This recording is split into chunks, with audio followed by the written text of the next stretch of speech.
When billionaire Jasper Hale catches a glimpse of housekeeper Noelle Carter, he sees more than beauty. He sees truth. But in Sedona, secrets and desire collide. Will they risk everything for love? Before we get into the story, comment below where in the world you are watching from today. The morning sun beat down on the red rocks of Sedona, Arizona, as Noelle Carter adjusted her uniform in the employee locker room of the Tranquility Springs Resort. At 26, she never imagined she'd be working as a housekeeper at a luxury resort, where rooms cost more per night than her monthly rent back in Houston. But life had other plans. "First day on the West Wing, right?" asked Marlene, the head of housekeeping, a woman in her 60s with kind eyes and a no-nonsense attitude. "Yes, ma'am," Noelle replied, tucking a stray curl back into her neat bun. "I'm ready." But was she? The past 6 months had been the hardest of her life. First, the breakup with Derek, who'd promised to love her forever until he decided forever was too long. Then the sudden death of her older sister, Vanessa, from an undiagnosed heart condition. And now here she was, 3 states away from her 5-year-old niece, Maya, who still cried for her mother every night. "Remember, the guests in the West Wing expect perfection," Marlene warned, especially Mr. Hale in Suite 210. He's one of those tech billionaires. "Been here a week and already sent back his breakfast twice." Noelle nodded. Rich people and their demands. Her sister had chased a wealthy man once, believing his promises of a better life. That man disappeared when Vanessa got pregnant with Maya. Now Maya lived with their grandmother, waiting for Noelle to return with enough money to help them all start fresh. 3 weeks, Noelle whispered to herself as she pushed her cleaning cart down the marble hallway. Just 3 weeks, then home to Maya. In Suite 210, Jasper Hale stood on the private balcony, phone pressed to his ear. The view of Sedona's majestic landscape completely lost on him. "I don't care what the board thinks, Marcus," he said firmly. "This merger will either make us the industry leader or sink the whole company. There's no middle ground." At 30, Jasper had already built and sold 2 successful tech companies. His current venture, Hale Innovations, was on the verge of a multi-billion-dollar merger that would change the digital security landscape forever, if he could pull it off. He ended the call and ran a hand through his dark hair, feeling the weight of 3,000 employees' futures on his shoulders. His assistant had booked him this 3-week retreat to decompress before the final negotiations. So far, it wasn't working. The suite phone rang. It was his assistant, Diane. "Mr. Hale, your mother called again about the charity gala next month. She wants to know if you'll be bringing someone." Jasper sighed. "Tell her what I always tell her. I'll be there, but I'll be alone." "Yes, sir. Also, your ex, Brianna, gave an interview to Tech today mentioning your relationship. PR wants to know if you'd like to respond." No comment, as always. He hung up and stared at the ceiling. Women came and went in his life, always attracted to his success rather than the man behind it. His father had warned him, "When you have money, son, you'll never know if they want you or what you can give them." Jasper had learned that lesson the hard way, 3 relationships ago. He glanced at his watch. The housekeeping staff would be coming soon. He'd head down to the gym, then maybe the spa. Anything to escape the thoughts that kept him awake at night. Was all of this worth it if he had no one to share it with? Noelle checked her schedule. Suite 210 was her next stop. She knocked 3 times. "Housekeeping," she called. No answer. She knocked again, waited the required 30 seconds, then used her keycard to enter. The suite was enormous, easily the size of the entire apartment she shared with her sister and niece back home. Floor-to-ceiling windows showcased the red rock formations, and designer furniture worth more than her car filled the space. She noticed a laptop on the coffee table, papers spread around it. "Hello?" she called one more time. Still no answer. The schedule indicated the guest would be out during this time. She began her work, replacing towels in the bathroom, making the bed with fresh sheets, and dusting the furniture. When she finished the main room, she moved toward the bedroom. The connecting door to the bathroom was ajar. Assuming she was alone, Noelle began to hum softly, an old gospel tune her mother used to sing when she cleaned their small house on Sundays. The air conditioning in the suite was intense, and she'd been sweating from the exertion of cleaning. She pulled off her sweater, standing in her thin uniform shirt, and reached into her pocket for a hair tie. She twisted her curls up higher, exposing the nape of her neck to the cool air. What she didn't know was that Jasper had returned early, silently. He stood just inside the bathroom doorway, frozen at the unexpected sight of her. There was something about the way she moved, with purpose, with dignity, completely unaware of being watched. Her humming filled the room with a melody he couldn't place, but somehow recognized deep in his soul. The sunlight from the windows caught her profile, illuminating her for just a moment in a way that made his breath catch. It wasn't her body that captivated him, though she was beautiful. It was the unguarded honesty of the moment, the way her shoulders briefly slumped when she stopped humming, as if releasing a heavy burden, before straightening again with resolve. He'd spent years in boardrooms with people who wore masks of confidence and ambition just like his. This woman, whoever she was, had none of that pretense.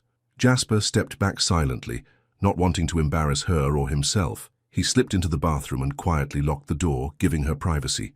He'd wait until she left. The next morning, Noelle was assigned to Suite 210 again.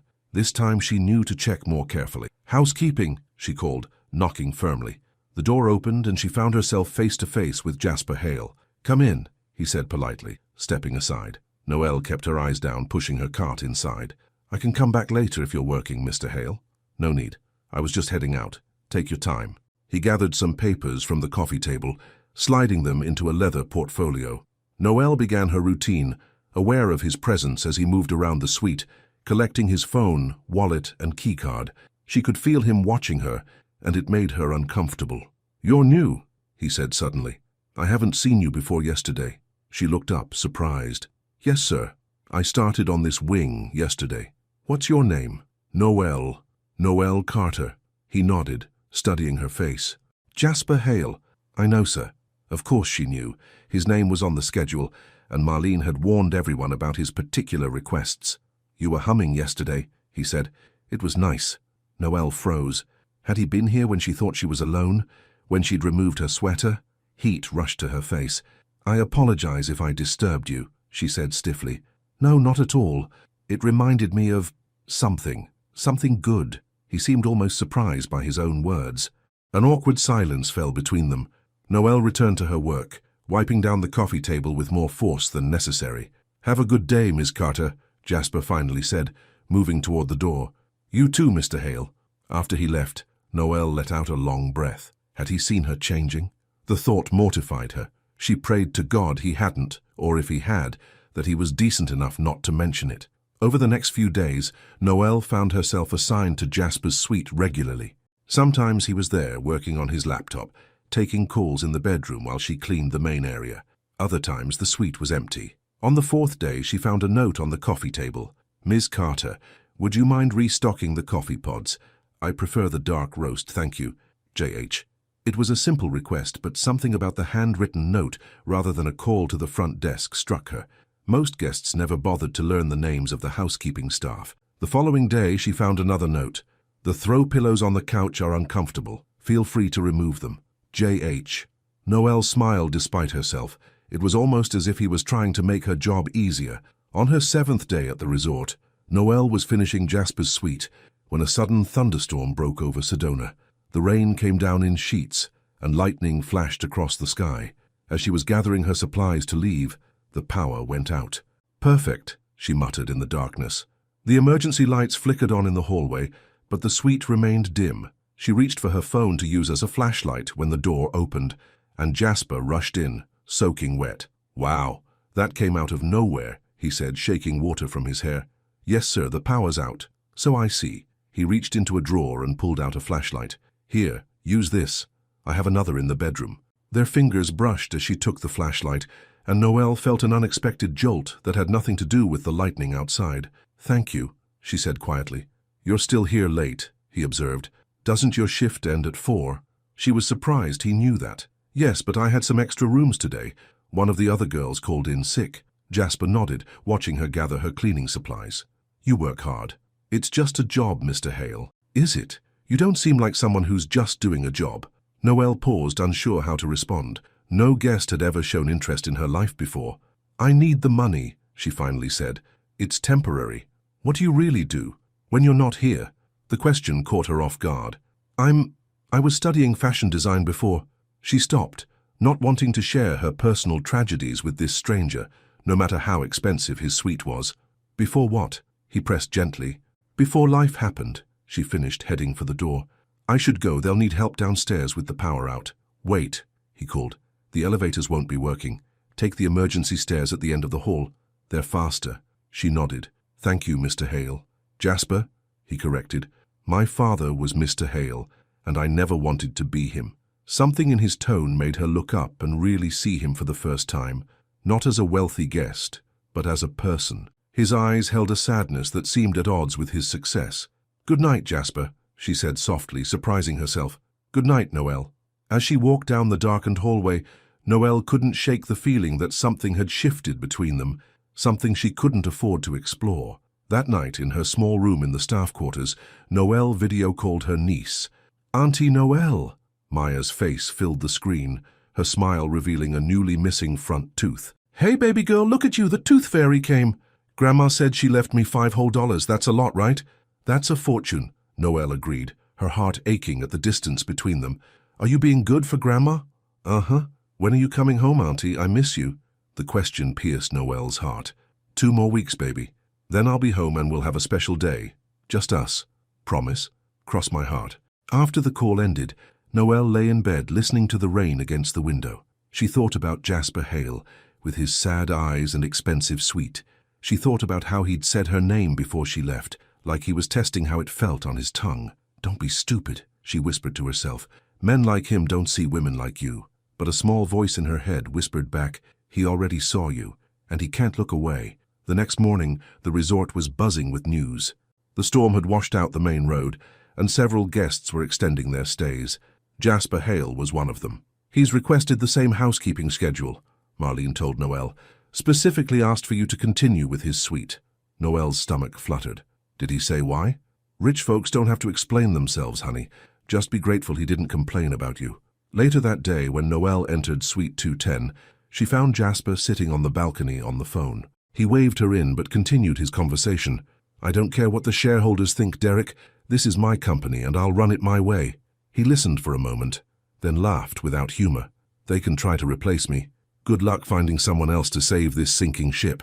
He hung up and turned to find Noelle standing awkwardly with fresh towels. Sorry about that, he said. Business never stops, even when you're hiding in the desert. Is that what you're doing, hiding? The question slipped out before she could stop it. Instead of being offended, Jasper smiled, a real smile that transformed his face. Maybe. Aren't we all hiding from something? The question hit too close to home. Noelle busied herself with arranging the towels. Some of us don't have that luxury, Mr. Hale. Jasper, he corrected again, and you didn't answer my question from yesterday. What do you do when you're not here, Noelle? She hesitated, then decided there was no harm in telling him. I design clothes, or I used to. I was in my final year at the Houston Institute of Fashion before I had to drop out. Why did you drop out? Noelle met his gaze steadily. My sister died. She left behind a daughter, my niece, Maya. She needs me more than I need a degree. Jasper's expression softened. I'm sorry. That must be incredibly difficult. Life is difficult for most people, she said simply. We do what we have to do. He watched her move around the suite, efficient and graceful. So you're here in Sedona, cleaning rooms for people like me, instead of designing clothes? For 3 weeks. The pay is good and it helps with Maya's expenses. She straightened a painting on the wall. What about you? What are you hiding from up here in the mountains? Jasper seemed surprised by her directness, but answered anyway. A merger that could either make me twice as rich or completely bankrupt. A family that measures love in achievements. A life that looks perfect from the outside but feels... He trailed off. Empty? Noelle supplied. Their eyes met, and something passed between them. A recognition, an understanding. Yes, he said quietly. Empty. The moment stretched between them, fragile and unexpected. Then Noelle's phone buzzed with a text from Marlene, breaking the spell. I should finish up, she said, turning away. The manager is doing room checks today. Jasper nodded, standing up. I'll get out of your way. As he passed her, he stopped. Noelle? Thank you. For what? For seeing me, he said simply. Not my bank account or my company, just me. After he left, Noelle sat down on the edge of the perfectly made bed, her heart racing. This was dangerous territory. She couldn't afford to get involved with a guest, especially not one like Jasper Hale. Men with money had destroyed her sister's life. She wouldn't let the same thing happen to her. But as she finished cleaning the suite, she couldn't stop thinking about the loneliness in his eyes, so similar to what she saw in her own mirror every morning. 2 more weeks, she reminded herself, then back to real life. But somewhere deep inside, She wondered if her real life had just begun. A week had passed since Noelle's first encounter with Jasper Hale. Despite her best efforts to keep things professional, she found herself looking forward to cleaning his suite each day. Sometimes he was there, sometimes not, but he always left her a note. Today's note made her smile. The chef sent up too many pastries. Help yourself. J. Next to it sat a plate of croissants and muffins. Noelle's stomach growled. She'd skipped breakfast to send some extra money to her grandmother for Maya's new school clothes. She hesitated, then took a blueberry muffin. As she ate, she looked around the suite that was becoming oddly familiar. Jasper's laptop was closed today, but a sketchpad sat on the coffee table. Curious, she glanced at it. The page showed rough drawings of what looked like a phone or tablet design. In the margins were scribbled notes, more intuitive for older users, simplified privacy controls. Remember what Dad said? Technology should help, not confuse. Find anything interesting? Noelle jumped at Jasper's voice. He stood in the doorway, wearing a t-shirt and running shorts, a towel around his neck. "I'm sorry," she said quickly. "I wasn't snooping, It's fine." He walked over and picked up the sketchpad. "These are terrible drawings. My design team would laugh if they saw them. Is that what your company does, makes phones? Digital security, actually. But I'm working on a new product line for seniors, technology that protects their data without requiring a computer science degree to operate." He sat down on the couch. "My father is 72 now. Every time he calls me about his broken internet, I realize how badly we've failed older generations with technology." Noelle smiled, remembering her grandmother's struggles. "My grandma still writes down her passwords in a little notebook she keeps in her Bible." "Smart woman. Nobody looks in Bibles anymore." Jasper's eyes crinkled when he smiled. "Did you try the pastries?" "Yes, thank you. Better than letting them go to waste." He pointed to her cleaning cart. "Don't let me stop you. I know you have a schedule to keep." Noelle continued her work, aware of Jasper watching her as he sipped his coffee. "Tell me about your niece," he said suddenly. The request surprised her. "Maya? She's 5, smart as a whip, loves anything with sparkles. And she lives with your grandmother now." "Yes, since my sister passed." Noelle didn't add that her sister had been chasing a wealthy man who abandoned her when she got pregnant, a man not unlike Jasper, with his expensive suits and charming smile. "That must be hard for all of you." Noelle paused her dusting. "It is, but we're managing. Maya is..." Her voice caught. "She's worth every sacrifice." Jasper nodded thoughtfully. "My mother used to say that about me and my brother, that we were worth every sacrifice. I never understood what she meant until I got older." "What about now? Do you have a family of your own?" Noelle tried to keep her tone casual. "No. Never found the time, between building companies and..." He trailed off. "The truth is, I've never met anyone who wanted me rather than what I could give them." Their eyes met, and Noelle felt that strange connection again, a recognition of two lonely souls. "Must be hard to trust people when you have so much to lose," she said softly. Jasper's expression shifted, becoming more vulnerable than she'd seen before. "It's harder to trust people when you have nothing real to give." The moment hung between them, heavy with unspoken feelings. Then Noelle's phone buzzed with a text from Marlene. "I need to finish up," she said, breaking the spell. "The manager wants me to help with the yoga tent setup this afternoon." "Of course." Jasper stood. "Don't let me keep you." As she was leaving, he called after her. "Noelle, there's a resort staff event tonight at the main pool, right?" "Yes, some kind of appreciation thing. We're all required to attend." "I'll see you there then." She turned, confused. "It's for staff only." He smiled, that crooked smile that made her heart skip. "I know the owner. I think I can get an invitation." The staff appreciation event was in full swing when Noelle arrived. Lanterns hung around the pool area, and a small band played soft jazz. Resort employees in their everyday clothes instead of uniforms mingled with drinks and appetizers. "There she is," called Marlene, waving Noelle over to a table where several housekeeping staff sat. "Girl, you clean up nice." Noelle smoothed down her simple blue dress, one of her own designs that she'd managed to make before life fell apart. "Thanks. Sorry I'm late. I was video calling Maya." "How's that sweet child doing?" asked Rosa, another housekeeper. "Missing me. 2 more weeks feels like forever to a 5-year-old. "Well, forget your troubles tonight," Marlene said, handing her a glass of punch. "Management actually splurged on real shrimp for the buffet." Noelle laughed, feeling some of her tension ease. It was nice to be around people who understood her life, who didn't make her feel small for doing honest work. An hour into the event, A murmur swept through the crowd. Jasper had arrived along with the resort owner, Mr. Richardson. They made their way through the party, stopping to chat with various staff members.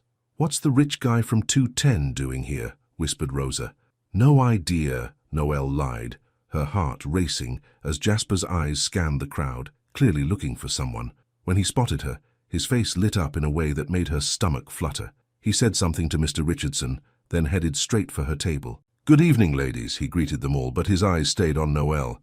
"Mr. Hale," Marlene said, suddenly formal, "is your room service satisfactory?" "More than satisfactory, thank you." He turned to Noelle. "Would you like to dance, Miss Carter?" Noelle felt every eye on her.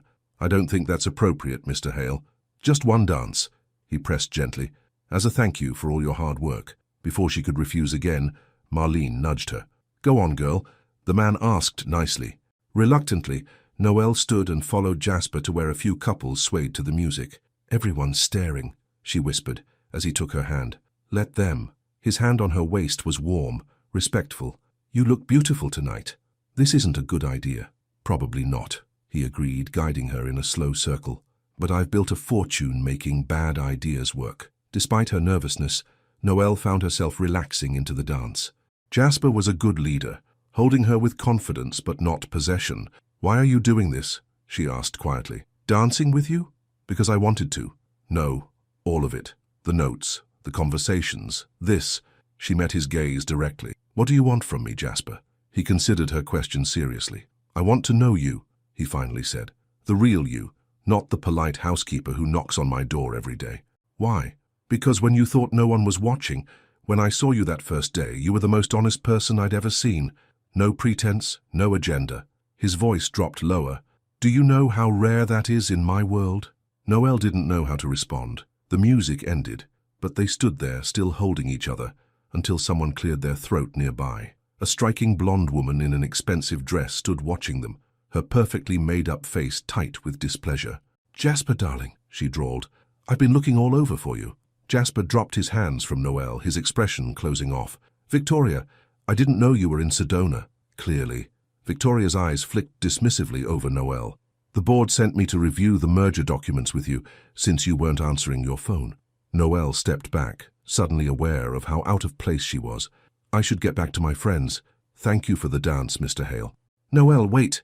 But she was already walking away, her cheeks burning with embarrassment. Of course, Jasper had women like Victoria in his life, beautiful, sophisticated women who moved in his world. "Who's the barracuda in the designer dress?" Marlene asked when Noelle returned to their table. "Someone from his company, I think." Noelle reached for her purse. "I'm going to head back to my room. I'm not feeling well." As she left, she couldn't help glancing back. Jasper was deep in conversation with Victoria, who had her hand possessively on his arm. He looked up just in time to catch Noelle's eye, his face unreadable. She turned away and kept walking. The next morning, Noelle dreaded going to Suite 210, but she was a professional and she had a job to do. When she knocked, Victoria opened the door, wearing a silk robe. "Housekeeping can come back later," she said dismissively. Noelle's heart sank, but she kept her expression neutral. "Of course, Ma'am. What time would be convenient?" "Never, actually. We're checking out today." Victoria started to close the door, then stopped. "Oh, and we don't need turn-down service tonight either." "We." The word stabbed at Noelle. She nodded and turned to go, fighting the irrational hurt that threatened to overwhelm her. "Victoria, who was at the door?" Jasper's voice came from inside the suite. "Just the maid," Victoria called back, closing the door in Noelle's face. Just the maid. That's all she was. All she'd ever been to someone like Jasper Hale. A momentary distraction, a novelty. Noelle pushed her cart to the next room, blinking back tears she had no right to shed. That afternoon, dark clouds gathered over Sedona again. The forecast called for severe thunderstorms, and resort guests were advised to stay indoors. Noelle was assigned to clean the yoga tent, a large, open-sided structure at the edge of the property with spectacular views of the red rocks.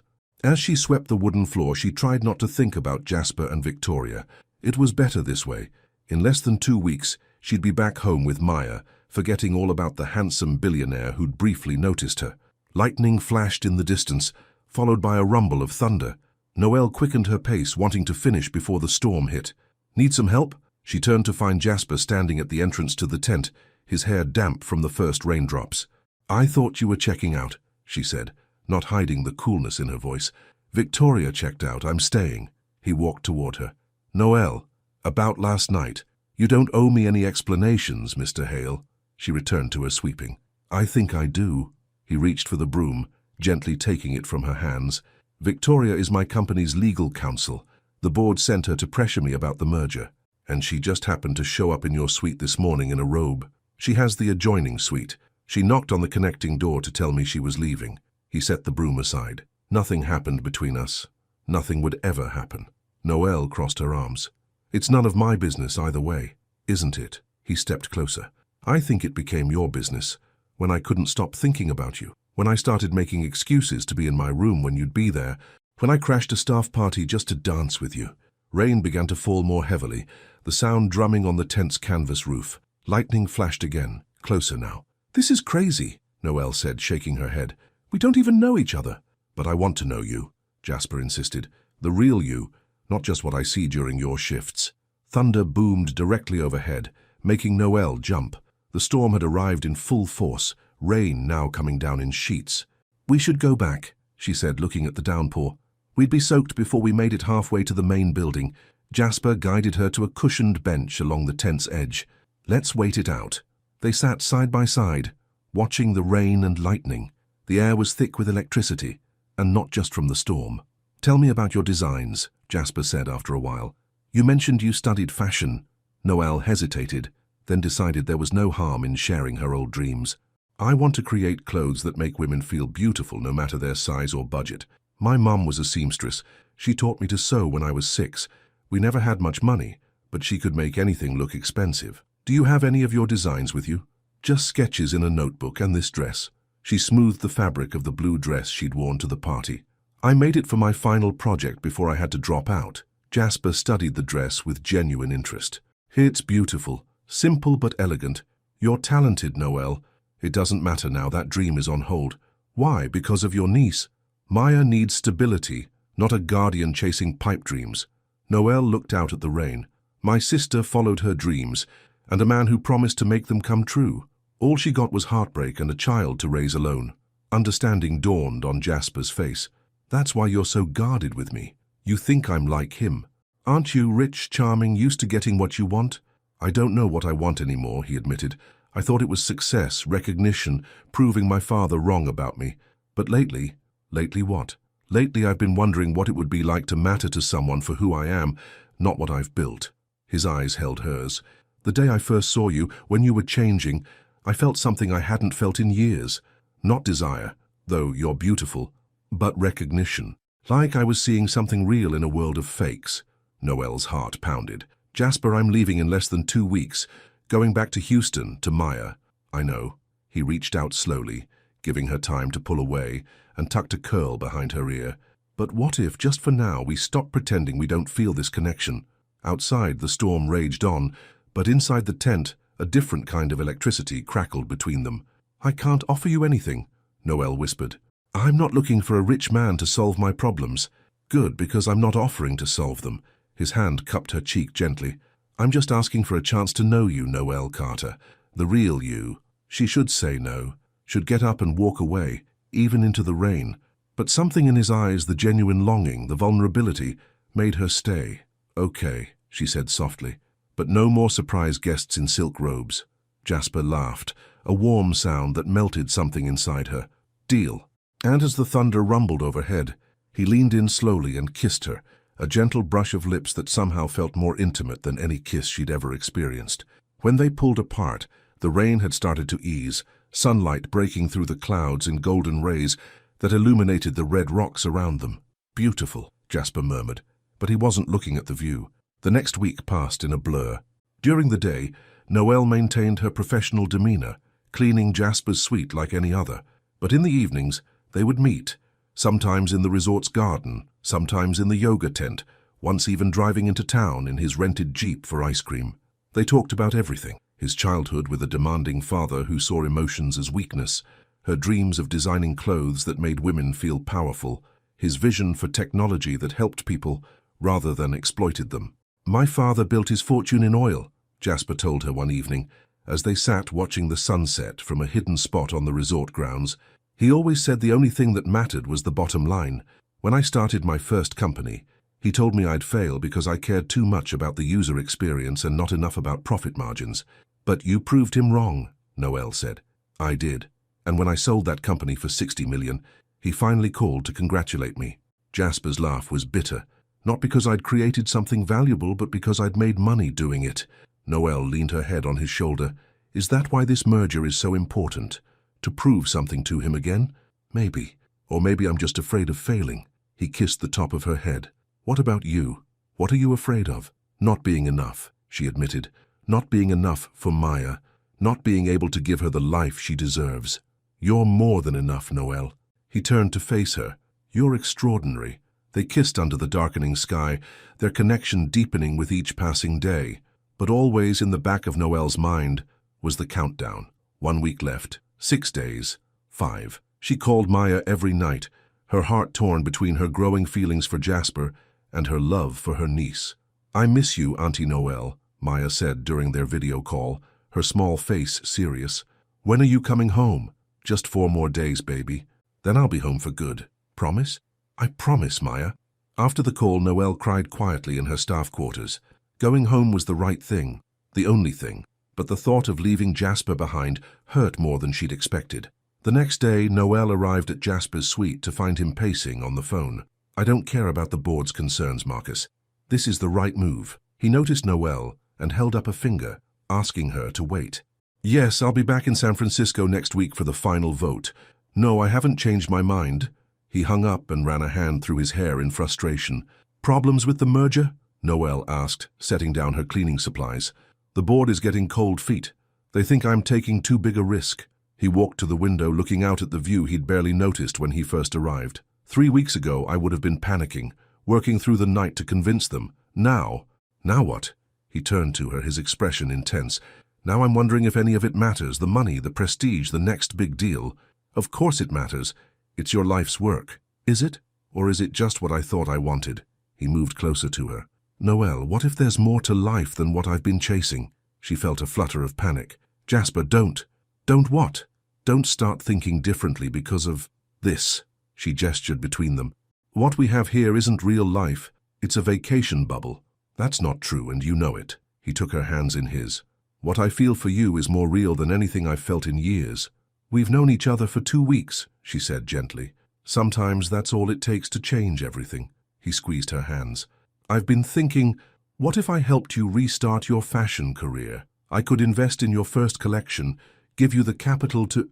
No. Noel pulled her hands away. Absolutely not. His brow furrowed in confusion. I'm just trying to help. I don't want your help, Jasper. I don't want your money. She took a step back, anger rising in her chest. Is that what you think this has been about? You finding a project to fix?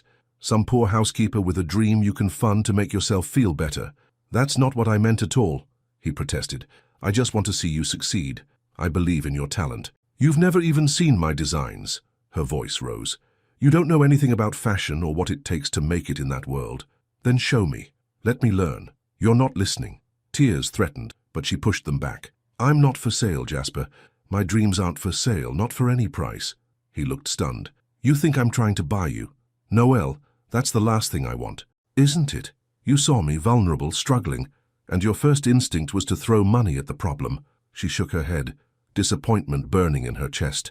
You think you can buy my dreams because you saw me changing? The words hung in the air between them. Jasper's face went pale. Is that what you think of me? He asked quietly. After everything we've shared? Noel didn't answer. She couldn't. The hurt in his eyes mirrored her own, but she wouldn't back down. Not on this. I need to finish cleaning, she said, her voice tight. Please excuse me. Jasper stared at her for a long moment, then nodded once and left the suite without another word. When he was gone, Noel sank onto the couch, her body shaking. Had she overreacted? Maybe. But the memory of her sister, so easily swayed by promises and money, was too raw. She wouldn't make the same mistake. She couldn't afford to. 3 more days, and she'd be gone. Back to reality. Back to Maya. This had always been temporary, she reminded herself, as she mechanically cleaned the suite. Better to end it now before she forgot that fact. But as she picked up his sketch pad, seeing his notes and drawings, she couldn't stop the tear that fell onto the page, blurring the ink into a smudge of what might have been. Noelle didn't see Jasper the next day. When she went to clean his suite, it was empty. Bed unslept in, laptop gone. A tightness gripped her chest, but she pushed it down. This was for the best. In just 3 days, she'd be on a plane back to Houston, back to Maya, back to real life. Heard Mr. Hale went into Sedona for a few days, Marlene told her at lunch. Business meetings, according to the front desk. Noelle nodded, keeping her expression neutral. Makes sense. He's been here a while. You two seemed friendly at the staff party, Marlene said, watching her closely. Anything I should know about? Nothing to know, Noelle replied firmly. He was just being nice. Marlene raised an eyebrow but didn't press further. Well, nice or not, people like him don't mix with people like us, not in the real world. The words stung, but Noelle knew they were true. What had happened between her and Jasper was a fantasy, a vacation romance that would evaporate the minute she returned to her responsibilities. That evening, as she folded laundry in the staff area, Rosa rushed in, eyes wide. Noelle, there you are. Mr. Richardson wants to see you in his office now. Noelle's stomach dropped. The resort manager only called staff to his office for 2 reasons, promotions or problems, and she wasn't due for a promotion. Did he say why? She asked, setting down the towel she was folding. Rosa shook her head. Just that it's urgent. With a growing sense of dread, Noelle made her way to the management offices. Had someone reported seeing her with Jasper? Was she about to be fired? Mr. Richardson's secretary waved her straight in. The manager sat behind his desk, his expression serious. Ms. Carter, thank you for coming so quickly. Please, sit down. Noelle perched on the edge of a chair, hands clasped tightly in her lap. Is something wrong, sir? I've received some concerning information. He shuffled some papers on his desk. It's been brought to my attention that you may have been engaging in inappropriate behavior with a guest. Her face burned. Sir, Several staff members saw you dancing with Mr. Hale at the appreciation event, and a guest reported seeing you with him in his Jeep, off resort property. Mr. Richardson looked at her over his glasses. You understand that any personal relationship with guests is strictly against policy. Who reported me? Noelle asked, her voice barely above a whisper. That's not relevant. He sighed. Miss Carter, your work has been exemplary. But this kind of behavior reflects poorly on the resort. Nothing inappropriate happened, she insisted. We just talked. Nevertheless, perception matters in this business. He slid a paper across the desk. I'm giving you a formal warning. Any further incidents will result in immediate termination. Noelle stared at the warning form, humiliation washing over her. Yes, sir. That will be all, Miss Carter. She signed the form with a shaking hand and left the office, mortified tears threatening to spill. In the hallway, she nearly collided with a woman walking past. Victoria, Jasper's colleague, now dressed in a sleek business suit. Excuse me, Noelle murmured, trying to step around her. Victoria blocked her path, a cold smile on her perfect face. So you're the little distraction that's been keeping Jasper from focusing on his work. Noelle froze. I don't know what you're talking about. Please. Victoria's perfectly manicured hand waved dismissively. I've known Jasper for 5 years. He always finds some local novelty to amuse himself with when he's stressed. Last year in Tokyo, it was a tea ceremony instructor. Before that, a tour guide in Barcelona. Each word was like a needle in Noelle's heart. If you'll excuse me, I have work to do. He'll be back in San Francisco next week, signing the biggest deal of his career, Victoria continued, ignoring her attempt to leave. By the time he's accepting awards for the merger, you'll be a fading memory, just like all the others. Noelle pushed past her, barely making it to the staff restroom before the tears came. Was Victoria right? Was she just another vacation distraction for Jasper? The thought made her physically ill. She splashed cold water on her face and stared at her reflection. 2 more days. Just 2 more days, and she'd be home with Maya, forgetting all about Jasper Hale and his empty promises. The next morning, Noelle was reassigned to a different wing of the resort. Someone else would clean Jasper's suite until her contract ended. It was humiliating, but also a relief. She couldn't bear to face him again after everything that had happened. During her lunch break, she called her grandmother. How's my girl? Her grandmother asked, her voice warm and familiar. I'm fine, Grandma. How's Maya? Missing you something fierce. She's counting down the days till you come home. Noelle swallowed the lump in her throat. I miss her too. How's she doing in school? Good as gold. Her teacher says she's the brightest in her class. There was a pause. Noelle, baby, is everything all right? You sound upset. Just tired, Grandma. It's been a long week. Her grandmother didn't sound convinced. You know what your mama used to say? Tired is just sad with its work clothes on. Noelle smiled despite herself. I'll be home soon. Give Maya a big kiss for me. After the call, she sat on a bench in the staff garden, watching the sunlight play across the red rocks. For a moment, she allowed herself to imagine what might have been, if she'd met Jasper under different circumstances, if she didn't have Maya depending on her, if she could believe that what they'd shared was real. Ms. Carter. She looked up to find one of the front desk staff holding an envelope. This was left for you at reception. Noelle took the envelope, her heart racing when she recognized Jasper's handwriting on the front. She waited until she was alone to open it. Inside was a single sheet of resort stationery. Noelle, I'm sorry for how things ended between us. You were right. I had no business offering to fund your designs. It was presumptuous and disrespectful of your independence. The truth is, I've spent so long solving problems with money that I forgot some things can't be bought. I've gone to Flagstaff for a few days to clear my head. I'll be back tomorrow night. If you're willing, I'd like to talk before you leave. No agendas, no offers, just a chance to say goodbye properly. I'll be at the yoga tent at sunset tomorrow. I understand if you don't come. J. Noelle read the note 3 times, tracing his handwriting with her finger. Tomorrow was her last day at the resort. Her flight left early the next morning. Should she go? Could she bear to see him one last time, knowing they had no future together? The sensible answer was no, but her heart whispered a different response. On her final day, Noelle worked methodically, saying goodbye to the staff members she'd grown to like. Marlene gave her a warm hug. You've been one of our best, girl. If you ever need a reference, you call me, you hear? Thank you for everything, Noelle said sincerely. As her shift ended, she found herself standing in her small room, looking at her packed suitcase. Her bus to the airport would come at 5 a.m. tomorrow. This chapter of her life was closing, but there was still one page left to write. Before she could change her mind, she changed into the blue dress, her own design, and headed toward the yoga tent. The sun was beginning its descent, painting the sky in shades of orange and pink that reflected off the red rocks. When she reached the tent, Jasper was already there, standing with his back to her, looking out at the view. He wore a simple button-down shirt and jeans, his hands in his pockets. I wasn't sure you'd come, he said without turning, somehow sensing her presence. I wasn't sure either, she admitted. He turned then, and the look in his eyes made her breath catch. There was a vulnerability there she hadn't seen before. I'm sorry, he said simply. For what? For making you feel like I was trying to buy your dreams. He took a step toward her, then stopped, as if afraid to come too close. That wasn't my intention, but intentions don't matter if the impact hurts you. Noelle nodded, appreciating his words. I overreacted. It's just, my sister trusted a wealthy man who made big promises. When she got pregnant with Maya, he disappeared. I swore I'd never put myself in that position. I understand. Jasper ran a hand through his hair.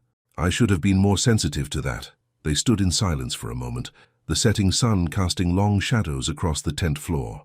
I got a formal warning, Noelle finally said, for inappropriate behavior with a guest. Jasper's face darkened. That's my fault. I'll speak to Richardson. No, she cut him off firmly. That would only make it worse. Besides, it doesn't matter now. I'm leaving tomorrow. The reality of her departure hung heavy between them. Victoria came to see me, Jasper said unexpectedly. She told me she ran into you. Noelle's cheeks burned at the memory. She had some interesting things to say about your travel habits. Whatever she told you wasn't true. His eyes held hers steadily. Yes, I've had relationships that didn't last, but I've never treated anyone as a distraction or a novelty. That's not who I am. It doesn't matter, Noelle said softly. We live in different worlds, Jasper. After tomorrow, I'll be back in Houston with Maya, and you'll be in San Francisco closing your merger. What if it does matter? He moved closer. What if I told you I can't stop thinking about you, that the thought of never seeing you again keeps me awake at night? Her heart hammered in her chest. It would still be impossible. Why? Because of our different backgrounds, because I have money and you don't. Because I have responsibilities, she said, her voice breaking slightly. Maya needs stability, not a guardian distracted by a long-distance romance with a man who lives in another state. Jasper reached for her hands, and this time she let him take them. What if there was a way to make it work? What if we could find a path forward together? How? You have your life, I have mine. Lives can change, Noelle. Mine already has. just from knowing you." His thumbs traced circles on her palms. "These past weeks with you have shown me what's been missing. Connection, honesty, someone who sees me for who I am, not what I own." The sincerity in his voice made her want to believe him. "Jasper, I'm not asking you to choose between me and Maya," he said quickly. "I would never do that. I'm just asking for a chance to see if we can build something real, something that includes her, too." Noelle looked into his eyes, searching for any sign of deception, any hint that Victoria's words were true. All she saw was tenderness and hope. "I don't know if I can trust this," she whispered. "Trust us." "Then let me earn your trust." He released one of her hands to cup her cheek. One day at a time, the touch of his palm against her skin sent warmth spreading through her. "How would that even work? You'll be in San Francisco. I'll be in Houston. There are planes, phones, weekends." His smile was gentle. "And who says I have to stay in San Francisco forever?" The implication of his words stole her breath. "You can't uproot your life for someone you've known for 3 weeks. Watch me." There was a determination in his voice that made her believe he might actually do it. "I've spent my entire adult life chasing success, thinking it would make me happy. It didn't. But when I'm with you, even just talking about nothing important, I feel something I haven't felt in years." "What's that?" she asked, barely audible. "Peace." He drew her closer. "Like I've finally found home." The word home broke something open inside Noelle. Home had always been a place of safety, of belonging. Could a person be home too? "I'm scared," she admitted. "Not just of getting hurt, but of hurting Maya if this doesn't work out." "I understand." Jasper's thumb brushed her cheek. "We can take it as slow as you need. Let me come to Houston next weekend. Meet Maya. See your world. No pressure, no promises, just getting to know each other outside this bubble." The sun had almost disappeared behind the mountains, the last rays gilding his face in golden light. In that moment, he wasn't a billionaire tech CEO, but simply a man looking at her with hope and fear, and something that might one day be love. "Okay," she whispered, "one step at a time." The smile that broke across his face was worth every doubt, every fear. He pulled her into his arms, holding her like she was precious, irreplaceable. "I promise you won't regret this," he murmured against her hair. But even as she melted into his embrace, a voice in the back of her mind whispered a warning. Could she really trust him? Or would she end up like her sister, alone, with nothing but broken promises and regrets? They spent their last hours together, walking the resort grounds, talking about everything and nothing. Jasper told her about his childhood, growing up with a father who measured love in achievements and a mother who tried to shield him from that coldness. "My brother thrived under the pressure," he said, as they sat beneath the stars. "He became exactly what my father wanted, ruthless, focused solely on profit. I was always the disappointment, caring too much about the people using our products." "That's not a weakness," Noelle said. "It's what makes your companies successful. You see the human element that others miss." He smiled, squeezing her hand. "That's exactly what my mother used to say." In turn, Noelle shared stories of her sister, of growing up in a house filled with fabric scraps and sewing machines, of the day Maya was born and how it changed all their lives. "Vanessa never regretted keeping Maya, even when things got hard," she said softly. "She used to say that Maya was the best thing that ever happened to her, even if she came from a broken promise." "She sounds like an amazing woman," Jasper said, "like her sister." As midnight approached, they reluctantly walked back toward the staff quarters. Noelle's bus would arrive in just a few hours. "I wish we had more time," she said, standing outside her door. "We will." He brushed a curl from her face. "This isn't an ending, Noelle. It's a beginning." Their goodbye kiss was tender, full of promise and possibility. When they finally pulled apart, Noelle's heart felt both lighter and heavier than before. "I'll call you tomorrow when you land," Jasper promised, "and I'll see you next weekend in Houston." "I'd like that." She smiled, memorizing his face in the moonlight. "Good night, Jasper." "Good night, Noelle." She watched him walk away, torn between hope and fear. Was she making a terrible mistake, or taking the first step toward something wonderful? Only time would tell. Noelle was finishing her packing at 4:30 a.m. when a sharp knock came at her door. Frowning, she opened it to find Mr. Richardson standing there, his expression grim. "Ms. Carter, I need you to come with me immediately." "What's wrong?" "My bus leaves in 30 minutes. "This won't take long." His tone left no room for argument. Heart pounding, she followed him to his office, where the head of resort security waited along with, to her shock, Victoria. "Miss Carter." "Mr. Richardson began formally. Serious allegations have been made against you. Ms. Winters here claims you've been accessing Mr. Hale's private business information while cleaning his suite. What? Noelle gasped. That's absolutely not true. Victoria's smile was cold. I noticed confidential documents were moved on multiple occasions. When I set up a small camera, I caught Ms. Carter reading Mr. Hale's merger notes and taking pictures with her phone. That's a lie. Noelle turned to Mr. Richardson. I would never do something like that. We take allegations of privacy violations very seriously, the security head stated. If true, this would be grounds for immediate dismissal and possible legal action. Noelle felt the room spinning. This couldn't be happening. Check my phone, she insisted. There are no pictures of any documents. You could have deleted them, Victoria countered smoothly, or sent them to someone else. Why would I do that? I don't even understand his business. Mr. Richardson sighed heavily. Ms. Carter, given the seriousness of these allegations and your previous warning for inappropriate behavior with Mr. Hale, I'm afraid we have no choice but to terminate your employment effective immediately. The words hit her like a physical blow. But I haven't done anything wrong. Furthermore, he continued, we'll be withholding your final week's pay pending investigation. You can't do that. Panic rose in her throat. I need that money for my niece. Victoria's expression didn't change, but her eyes gleamed with satisfaction. Perhaps you should have thought of that before getting involved with Jasper. The truth dawned on Noelle with sickening clarity. This wasn't about business documents at all. Victoria was eliminating her as competition. This is all a lie, she said, her voice shaking with anger. And you know it. Mr. Richardson stood. I'm sorry, Ms. Carter, but without evidence to the contrary, we must take Ms. Winters' allegations seriously. Please collect your belongings and vacate the premises immediately. Humiliated and furious, Noelle returned to her room, throwing her remaining items into her suitcase. Tears of rage and helplessness burned her eyes, but she refused to let them fall. Victoria had won. She'd taken Noelle's job, her reputation, and her final paycheck. As she dragged her suitcase toward the resort entrance, she considered calling Jasper. He could fix this with a single phone call, but the thought of running to him for help, proving Victoria right about her motives, made her stomach turn. No, she would handle this herself. She had her return ticket and just enough savings to get by until she found another job in Houston. She'd been taking care of herself long before Jasper Hale came into her life, and she'd continue doing so long after he was gone. The resort van dropped her at the bus station, where she sat alone as the sun began to rise, casting long shadows across the desert landscape. As her bus pulled away from Sedona, taking her away from Jasper and the brief happiness she'd found in his arms, Noelle made a decision. No more calls, no more visits, no more dreams of what might have been. It was time to go home to Maya, to reality, to the life she'd always known was waiting for her. Jasper belonged to a different world, a world of wealth and power and people like Victoria. Noelle had been a fool to think, even for a moment, that she could be part of that world without getting crushed.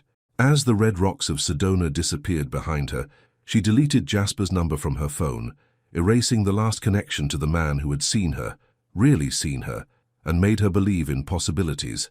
Some dreams weren't meant to come true. Some hearts were better left unbroken. 3 days later, Noelle sat in her grandmother's garage in Houston, converted years ago into a small sewing studio. Maya was at school, and the house was quiet except for the hum of the old sewing machine as Noelle worked on alterations for a neighbor, her first paying job since returning home. She'd ignored 6 calls from Jasper. The first few came right after she was supposed to land. The others followed over the next 2 days, increasingly concerned. She'd listened to his voicemails once, then deleted them. Noelle, it's Jasper. Just checking to make sure you landed safely. Call me when you can. Noelle, is everything okay? I haven't heard from you. Please call me back. Noelle, I'm worried. The resort said you checked out early. What happened? Please just let me know you're all right. Each message made her heart ache, but she stayed firm in her resolve. Better a clean break now than more pain later. Her grandmother had asked no questions when Noelle arrived home early, tear-stained and exhausted. She simply opened her arms and held her granddaughter, murmuring that everything would be all right. Maya had been overjoyed to see her, not caring that she'd come home early, only that she was finally there. The sound of a car pulling into the driveway broke through her thoughts. Probably Mrs. Jenkins coming to pick up her altered dress. Noelle set aside her work and went to the front door. But it wasn't Mrs. Jenkins. It was Jasper. He stood on her porch, wearing jeans and a simple shirt, looking nothing like the powerful CEO she'd met in Sedona. His hair was rumpled, his eyes shadowed with exhaustion. "Noel," he breathed, relief washing over his face. "Thank God you're all right." She couldn't move, couldn't speak. How had he found her? "May I come in?" he asked when she didn't respond. "How did you find me?" she finally managed. It wasn't hard. Houston, Carter family, grandmother raising a girl named Maya. He didn't step closer, seeming to sense her wariness. "Why did you leave without saying goodbye? Why have you been ignoring my calls?" "You should go," she said, starting to close the door. He put his hand on it, not forcing it open but preventing it from closing. "Please just talk to me, tell me what happened." "Your friend Victoria happened," Noel said bitterly. "She accused me of stealing confidential information from your suite, got me fired, cost me my last paycheck." Jasper's face darkened with anger. "Victoria did what?" "She made sure I understood my place in the world." Noel crossed her arms protectively. "And she was right. We don't belong in each other's lives, Jasper. Go back to San Francisco. Sign your merger. Forget about the housekeeper you met in Sedona." "Is that what you think, that I could just forget you?" He looked genuinely hurt. "Noel, what happened with Victoria is unforgivable, and I swear to you she will face consequences. But that has nothing to do with us." "There is no us." Her voice cracked. "There's just me and Maya and this life I've built. I can't risk that for some fantasy that will never work." "It's not a fantasy." He finally stepped closer. "What I feel for you is real. More real than anything in my life." "You barely know me," she said weakly. "I know enough." His eyes held hers. "I know you're the strongest person I've ever met. I know you love your niece more than anything. I know you hum when you think no one's listening, and you have a gift for design that deserves to be shared with the world." Tears threatened, but she fought them back. "Jasper, please.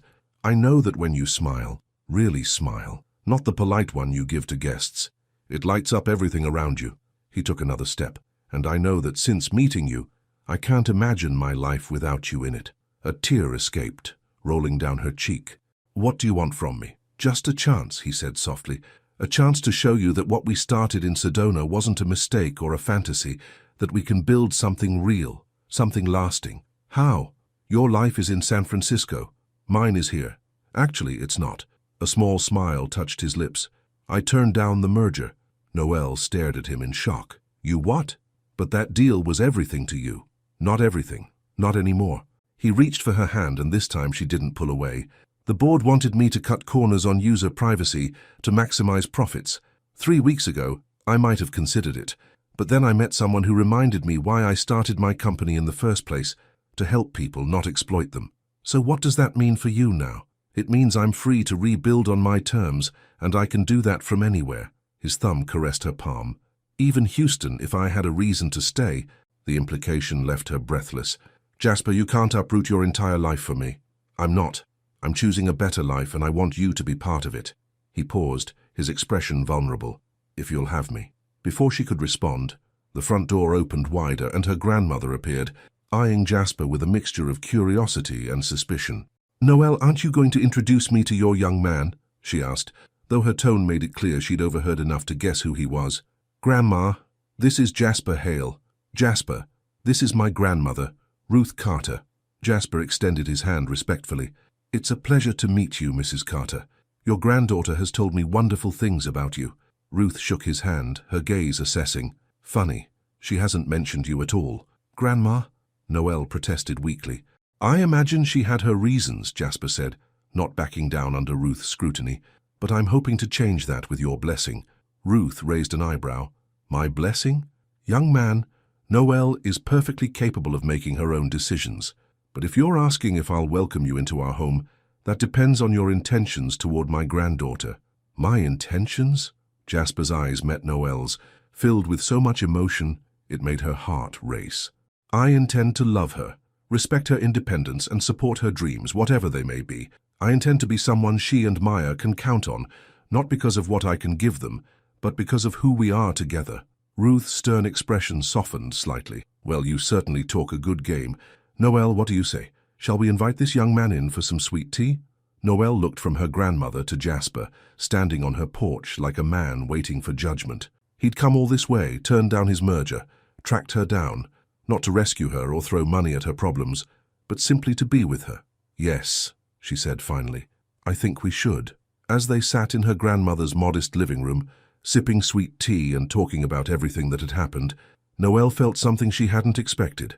Hope. Hope that maybe, just maybe, what they'd found in Sedona wasn't a fantasy after all. "I'm not asking for promises," Jasper said as they later walked in the small backyard, her grandmother discreetly watching from the kitchen window. "Just a chance to see if we can make this work, one day at a time." Noelle looked up at him, this man who had seen her when she thought she was invisible. "If I'm gonna let you love me," she said softly, "I need to know I'm still me." "You'll always be you, Noelle," he replied, taking her hands in his. "That's who I fell for in the first place." As the Texas sunset painted the sky in colors that reminded her of Sedona, Noelle made a choice. Not a promise, not a forever, but a beginning, one day at a time. "Are you a prince?" Jasper looked down at the small girl standing in front of him, her dark curls framing a face so similar to Noelle's it made his heart skip. Maya Carter, 5 years old and fearless, stared up at him with open curiosity. "No, I'm not a prince," he answered with a smile. "Why do you ask?" "Because you live in a big castle and have lots of money, like in my storybooks." Maya tilted her head. "And Auntie Noelle looks at you the way Cinderella looks at the prince." Noelle, standing in the doorway of the kitchen, felt her cheeks grow warm. It had been 2 weeks since Jasper had shown up on her doorstep, 2 weeks of careful steps toward building something real. Today was the first time he was meeting Maya. "I don't have a castle," Jasper said seriously, "just an apartment. And money isn't what makes someone a prince or princess." "What does then?" Maya asked. "How they treat other people, whether they're kind and brave." He glanced at Noelle. "Your aunt is braver than any princess I've ever met." Maya considered this. "Do you want to see my sparkly shoes? Auntie Noelle made them for me." "I'd love to." As Maya raced to her room, Noelle approached Jasper. "Sorry about the interrogation. She's been asking about you all week." "She's wonderful," he said, his expression soft, just like her aunt. Noelle had been worried about this meeting, afraid that Maya might not like Jasper, or worse, that she'd get attached to a man who might not stay. But watching them together, those fears began to fade. Maya returned with her prized possessions, a pair of simple canvas sneakers that Noelle had decorated with fabric paint and sequins. "See? They sparkle when I walk," she demonstrated with a little dance. "Those are amazing," Jasper said, genuinely impressed. "Your aunt is very talented. She makes all the best things. She's going to be famous one day." Noelle laughed. "Maya, honey, let's not exaggerate." "It's not zaggerating," Maya insisted. "Ms. Patel at school saw the dress you made me for picture day and asked who designed it. When I said my auntie, she didn't believe me." Jasper raised an eyebrow at Noelle. "The world is starting to notice your talent." "The world is my niece's kindergarten teacher," Noelle replied, but she couldn't help feeling a small glow of pride.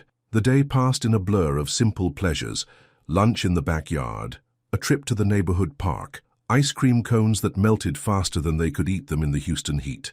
By the time evening came, Maya had declared Jasper not a prince, but still nice, which made him laugh harder than Noelle had ever seen. After Maya went to bed, they sat on the porch swing, the night air heavy with humidity and the scent of the neighbor's jasmine. "She's incredible," Jasper said. "You've done an amazing job with her." "It's mostly my grandmother. I've only been her primary caregiver for 6 months."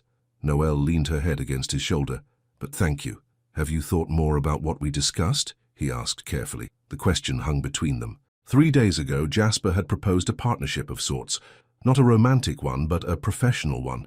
He wanted to invest in talented designers from disadvantaged backgrounds, creating a foundation that would provide mentorship and resources without taking control of their creative vision.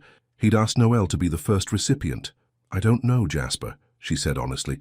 "It still feels like you're trying to fix my life." "That's not what this is." He turned to face her. "This foundation was going to happen whether I met you or not. I've been thinking about it for years, how to use my resources to help people in a way that actually empowers them. And I'm just the perfect test case?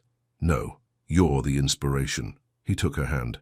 "Meeting you reminded me of what I wanted to do with my success. Help people build their own. Not by throwing money at them, but by creating opportunities they might not otherwise have." Noelle was silent, thinking. The foundation would provide space, materials, mentorship, but the designs, the business decisions would all be yours, Jasper continued. "I wouldn't even be directly involved. An independent board would oversee everything." "Why go to all that trouble?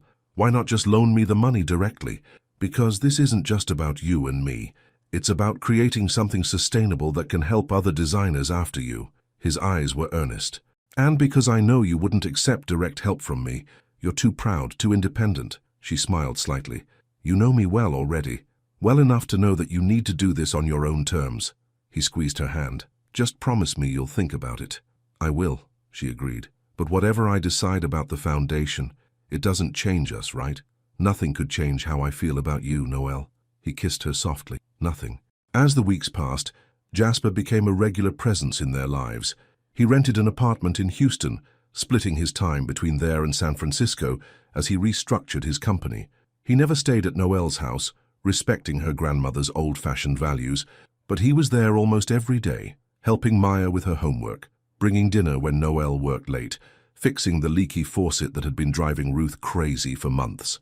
That young man is smitten with you, Ruth observed one evening as they washed dishes together. We're taking it slow, Noelle replied. Slow is good, gives you time to be sure.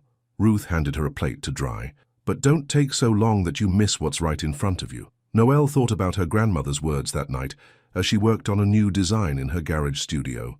On the wall hung a flyer for a local fashion competition, the Houston New Designers Showcase.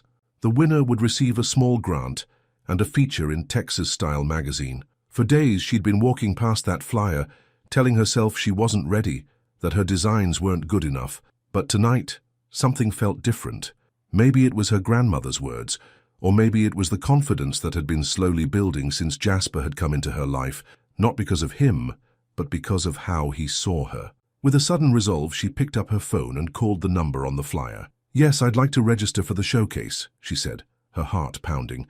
My name is Noelle Carter. When she told Jasper about her decision the next day, his face lit up with pride. That's fantastic. I knew you were ready to put yourself out there again. I'm terrified, she admitted. I haven't designed anything new in over a year. You designed that blue dress you wore in Sedona, he reminded her. The one that made me forget how to speak when I saw you in it. She laughed. One dress doesn't make a collection. It's a start. He hesitated, then added, You know, you could use the foundation resources for this. The first grant is ready whenever you are. Noelle had been thinking about his offer for weeks. Part of her still wanted to refuse, to prove she could do it all on her own.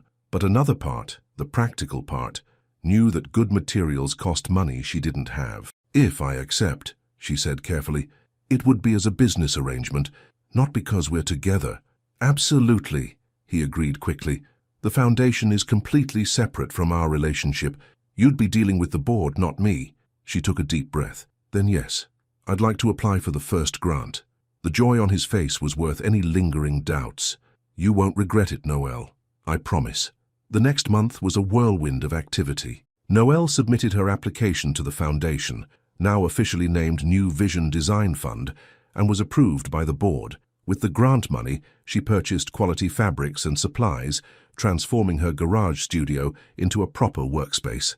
Jasper kept his word, staying completely out of the business side. But he was there every step of the way as her partner, bringing her coffee during late-night sewing sessions, offering encouragement when she doubted herself, and taking Maya out for adventure days when Noelle needed uninterrupted time to work.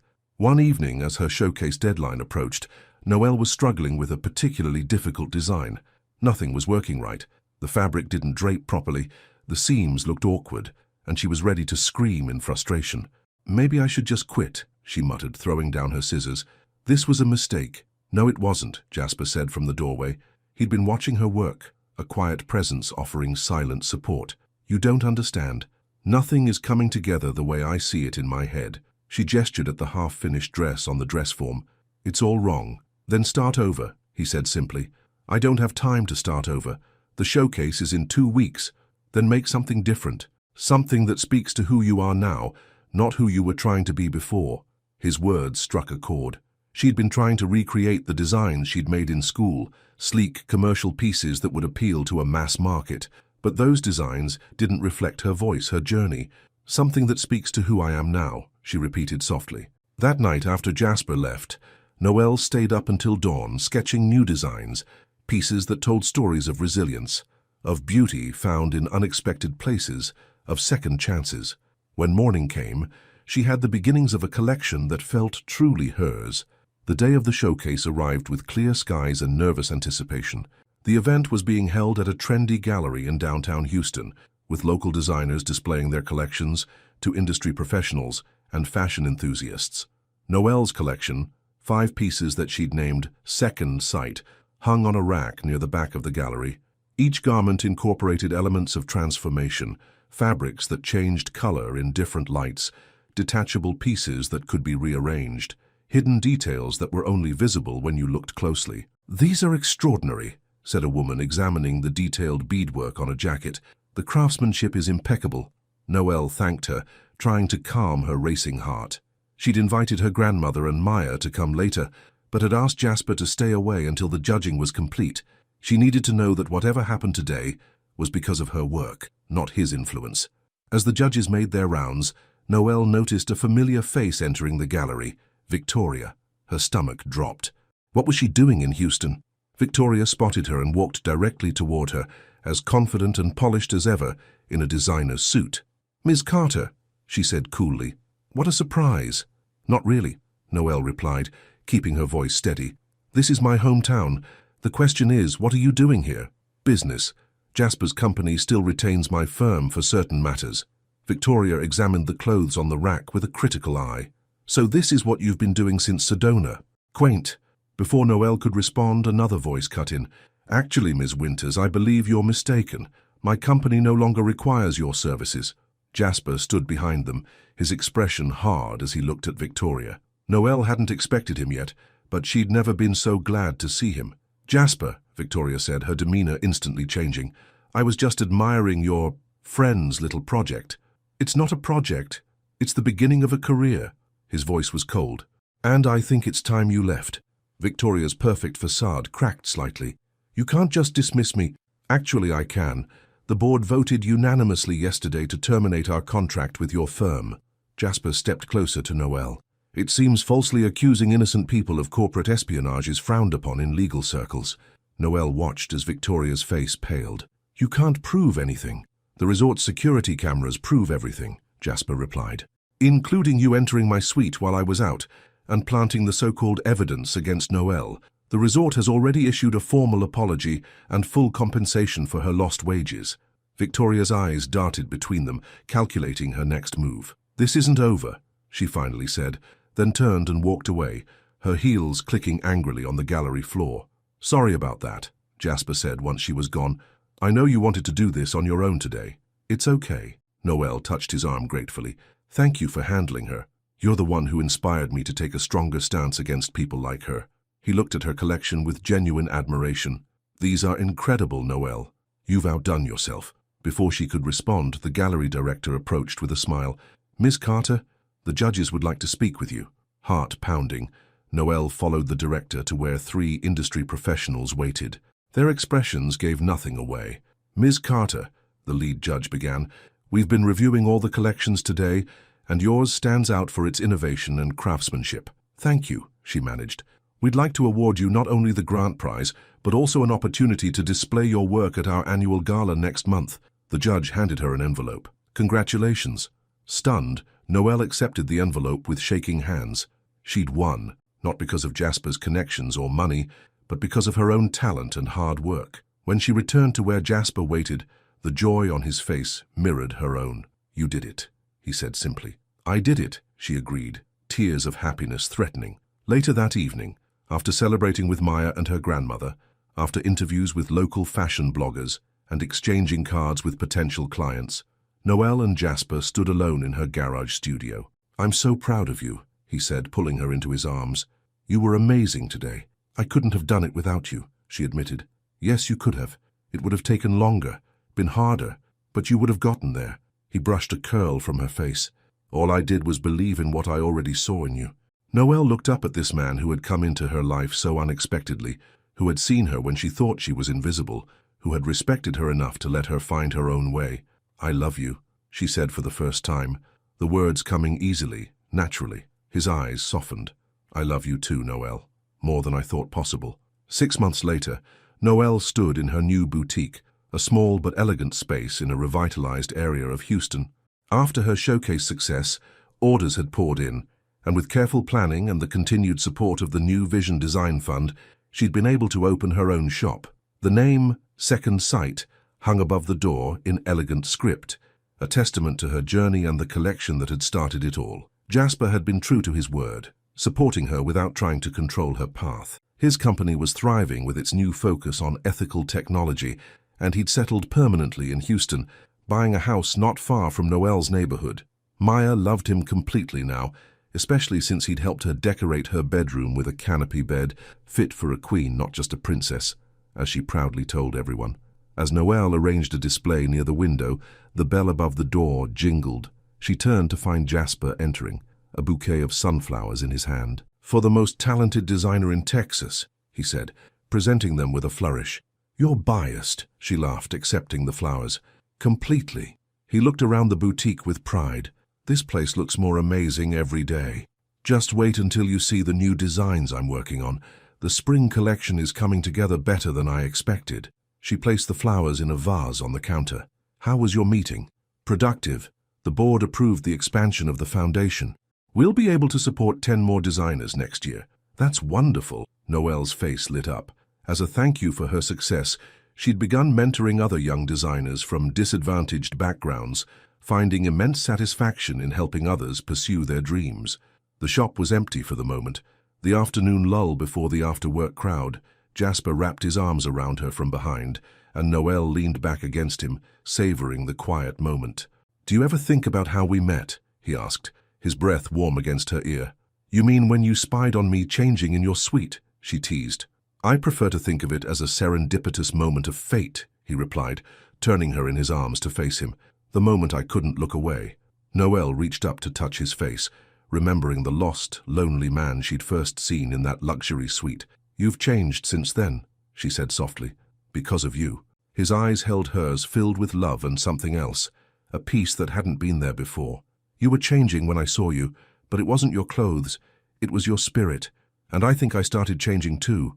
The words echoed the deepest truth of their journey together, how they'd transformed each other, not through grand gestures or extreme makeovers, but through the simple act of seeing each other, really seeing, when the rest of the world looked away. "I'm still changing," Noelle whispered, sliding her arms around his neck. "Every day," Jasper smiled, the smile that still made her heart skip. "This time, I want you to see it." "I do see it," she promised. "I see you, Jasper. All of you." Outside the boutique window, Maya came skipping down the sidewalk with Ruth, home from school and eager to show off her latest art project. Inside, Noelle and Jasper shared one more kiss before welcoming them in. Not an ending, but another beginning in the story they were writing together. A story about two people who dared to look at each other, to truly see, and found the courage not to look away.